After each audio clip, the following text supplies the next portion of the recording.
ಇನ್ನು ಮೈಸೂರು ಬೆಂಗಳೂರು ದಶಪಥ ಹೆದ್ದಾರಿ ರಸ್ತೆಯಲ್ಲಿ ಇವತ್ತೊಂದು ಡೆಡ್ಲಿ ಆಕ್ಸಿಡೆಂಟ್ ಸಂಭವಿಸಿದೆ. ಅತಿ ವೇಗವಾಗಿ ಬಂದಂತಹ ಮಾರುತಿ ಸ್ವಿಫ್ಟ್ ಕಾರು ಚಾಲಕನ ನಿಯಂತ್ರಣವನ್ನು ಕಳೆದುಕೊಂಡು ಏಕಾಏಕಿ ಹೆದ್ದಾರಿಯ ತಡೆಗೋಡೆಗೆ ಡಿಕ್ಕಿ ಹೊಡೆದಿದೆ. ಈ ಡಿಕ್ಕಿಯ ರಭಸಕ್ಕೆ ಕಾರ್ನಲ್ಲಿದ್ದಂತಹ ಮೂವರು ಸ್ಥಳದಲ್ಲೇ ಸಾವನ್ನಪ್ಪಿದರೆ ಓರ್ವನ ಸ್ಥಿತಿ ಚಿಂತಾಜನಕವಾಗಿದೆ. ಮೃತಪಟ್ಟ ಕುಟುಂಬಸ್ಥರ ಕಣ್ಣೀರು, ಅವರ ದುಃಖ ಮುಗಿಲು ಮುಟ್ಟಿದೆ. ಹೇಗಾಯಿತು ಈ ಆಕ್ಸಿಡೆಂಟ್ ಅನ್ನೋದಕ್ಕೆ ಸಂಬಂಧಪಟ್ಟಂತೆ ಒಂದು ರಿಪೋರ್ಟ್ ಇದೆ, ನೋಡೋಣ ಬನ್ನಿ. ಎಕ್ಸ್‌ಪ್ರೆಸ್ ಹೈವೇನಲ್ಲಿ ಭೀಕರ ಆಕ್ಸಿಡೆಂಟ್, ಮೂವರು ಸ್ಥಳದಲ್ಲೇ ಸಾವು, ಓರ್ವ ಚಿಂತಾಜನಕ.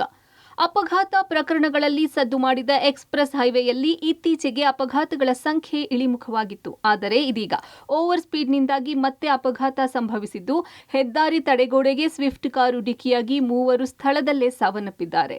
ರಾಮನಗರ ತಾಲೂಕಿನ ಜಯಪುರ ಗೇಟ್ ಬಳಿಯ ಮೇಲ್ಸೇತುವೆ ಬಳಿ ನಸುಕಿನ ಜಾವ ಈ ಡೆಡ್ಲಿ ಆಕ್ಸಿಡೆಂಟ್ ನಡೆದಿದೆ. ನಿದ್ದೆ ಮಂಪರಿನಲ್ಲಿದ್ದ ಕಾರು ಚಾಲಕ, ಡಿವೈಡರ್ಗೆ ಡಿಕ್ಕಿ, ಕಾರು ನಜ್ಜುಗುಜ್ಜು. ಕೆಆರ್ಪೇಟೆ ತಾಲೂಕಿನ ಮಡವನಕೋಡಿ ಮೂಲದ ಮುತ್ತುರಾಜ್ ಪುತ್ರ ತಮ್ಮನಗೌಡ ಹಾಗೂ ಕಾರು ಚಾಲಕ ಸಚಿನ್ ಮೃತ ದುರ್ದೈವಿಗಳು. ತಮ್ಮನಗೌಡ ಸ್ನೇಹಿತ ಸಂಜು ಅಪಘಾತದಲ್ಲಿ ಗಂಭೀರ ಗಾಯಗೊಂಡಿದ್ದು ಬೆಂಗಳೂರಿನ ಖಾಸಗಿ ಆಸ್ಪತ್ರೆಯಲ್ಲಿ ಚಿಕಿತ್ಸೆ ಪಡೆಯುತ್ತಿದ್ದಾರೆ. ಬೆಂಗಳೂರಿನ ಖಾಸಗಿ ಕಂಪನಿಯಲ್ಲಿ ಕೆಲಸ ಮಾಡುತ್ತಿದ್ದ ತಮ್ಮನಗೌಡ ರಾತ್ರಿ ಬೆಂಗಳೂರಿನಿಂದ ಕೆಆರ್ಪೇಟೆಗೆ ತಮ್ಮ ಮಕ್ಕಳನ್ನ ಬಿಡಲು ಬಂದಿದ್ದರು. ಹಾಸನ ಮೂಲದ ಸ್ನೇಹಿತ ಸಚಿನ್ ಕಾರಿನಲ್ಲಿ ಸ್ನೇಹಿತ ಸಂಜು ಜೊತೆ ಕೆಆರ್ಪೇಟೆಗೆ ಬಂದು ಮಕ್ಕಳನ್ನ ಬಿಟ್ಟು ಮತ್ತೆ ಮುಂಜಾನೆ 4 ಗಂಟೆಗೆ ಬೆಂಗಳೂರಿಗೆ ವಾಪಸ್ ಬರುವಾಗ ಅಪಘಾತ ಸಂಭವಿಸಿದೆ. ನಿದ್ದೆ ಮಂಪರಿನಲ್ಲಿದ್ದ ಚಾಲಕ ಸಚಿನ್ ಓವರ್ ಸ್ಪೀಡ್ನಿಂದಾಗಿ ಕಾರು ನಿಯಂತ್ರಣಕ್ಕೆ ಸಿಗದೆ ತಡೆಗೋಡೆಗೆ ಕಾರು ಡಿಕ್ಕಿಯಾಗಿದೆ. ಘಟನೆಯಲ್ಲಿ ಕಾರು ಸಂಪೂರ್ಣ ನಜ್ಜುಗುಜ್ಜಾಗಿದೆ. ಅವರು ಸಂಜು ನನ್ನ ಮಕ್ಕಳನ್ನ ಬಿಡೋದಕ್ಕೆ ಅಂತ ಮಡವನಕೋಡಿಗೆ ಬಂದಿದ್ದ, ಅಜ್ಜಿ ಹತ್ರ ಬಿಟ್ಟು ಹೋಗೋದಕ್ಕೆ. ಆಗ ಮುತ್ತುರಾಜು ಮತ್ತು ಡ್ರೈವರ್ ಸಚ್ಚು ಅಂತ ಅವನ ಹೆಸರು. ಆಮೇಲಿಂದ ಇನ್ನೊಬ್ಬ ಅವ್ರು ಇರಲಿಲ್ಲ, ಆಗ ಯಾರೋ ಅವ್ರ ತಂದೆ ಬಂದಿರಲಿಲ್ಲ. ಆಗ ಆ ಕಡೆ ಇವ್ನು ಬಿಟ್ಟು ಬರ್ಬೇಕಾದ್ರೆ ಆ ಕಡೆಯಿಂದ ತಂದೆನೂ ಜೊತೆಲಿ ಕರ್ಕೊಂಬಂದ. ಆ ಕಡೆಯಿಂದ 3 ಜನ ಬಂದಿರೋದು, ಮಕ್ಕಳು 2 ಸೇರಿ.